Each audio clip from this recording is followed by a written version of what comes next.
I had previously done a video about how one rock and roll joke cost The Office $60,000. The link is down below. But today I want to talk about how a critic's review of one episode of The Office made Billy Joel pretty upset, so much so that he did something he's never done in his career. Stay tuned for the full story.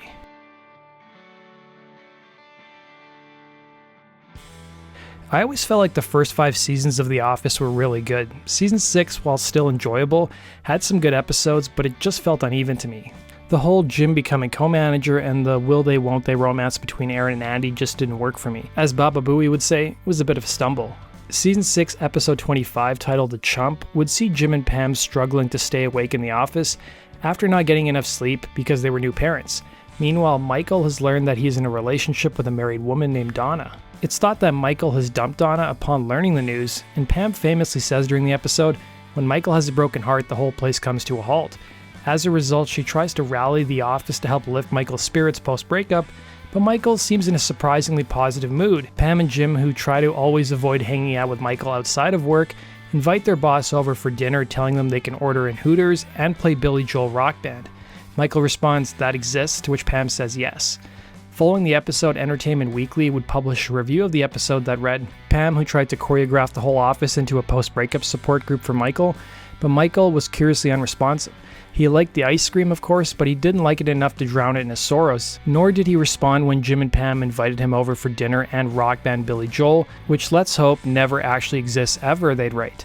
It would be the last sentence that caught the attention of Billy Joel. While yes, there were band-specific rock band games like Beatles Rock Band and Green Day Rock Band, there wasn't actually a Billy Joel version. This review of the show was published on May 14, 2010, a day after the episode aired. Later that year in October, Billy Joel gave an interview to USA Today where he stated the following. "I've never allowed my music to be used in a game before," he'd say, but an Entertainment Weekly review of NBC's The Office changed his mind. With Joel adding in the same interview, "The critic wrote something like, 'God forbid that should ever happen,' so I called my people and said, 'Get me on that rock band game.' Then I wrote the critic saying, 'Every time I get a check, I'll give him a little nod,'" he'd say. The timing of everything seemed perfect because Harmonix, the developer behind Rock Band, would release my favorite game in the series, Rock Band 3, in October of 2010. One of the new features was the introduction of keyboards and 3-part vocal harmonies. Another great feature of the Rock Band franchise was that they had weekly downloadable content. Nearly 2 months after Rock Band 3 launched, it was announced that 12 songs from Billy Joel's catalog would be released as downloadable content, and in the spring of 2011, another 6-pack of Billy Joel songs called the Piano Challenge would follow. Darren Franish would be the reviewer who wrote the Office episode review for Entertainment Weekly. He would write a follow-up article on October 21st, 2010 for the publication which read, "Billy Joel joins Rock Band 3 specifically to spite me." In his article, he would state, "Billy Joel will be offering several of his hit songs as downloadable content on the upcoming Rock Band 3. He is doing this for one reason, and one reason only, to rub his awesomeness in my fat face," adding, "There are 2 important pieces of information to take away from this interview," referring to Billy Joel's. "Billy Joel reads Office recaps, and number 2, Billy Joel is lying because he never wrote me anything." He would go on to claim that perhaps the note went to his spam folder in his email, adding, "Therefore I have no choice but to declare shenanigans. I couldn't, however, be happier to have indirectly inspired Billy Joel to embrace a new frontier of musicality."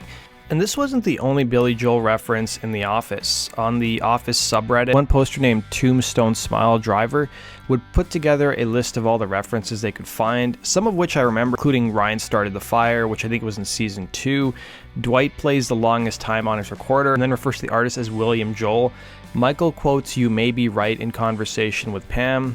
That one I don't really remember, but I may have to go back and check that one. Jim mentions a Billy Joel edition of Rock Band, which of course the whole video is about. Running on Ice and Pressure were played during the hockey scenes for Threat Level Midnight, which was in season 7. Roy sings She's Got Away at his wedding in season 9. From going through the thread, I didn't see any other ones, but if you guys know any, let me know in the comment section below. That does it for today's video, guys. Thanks for watching.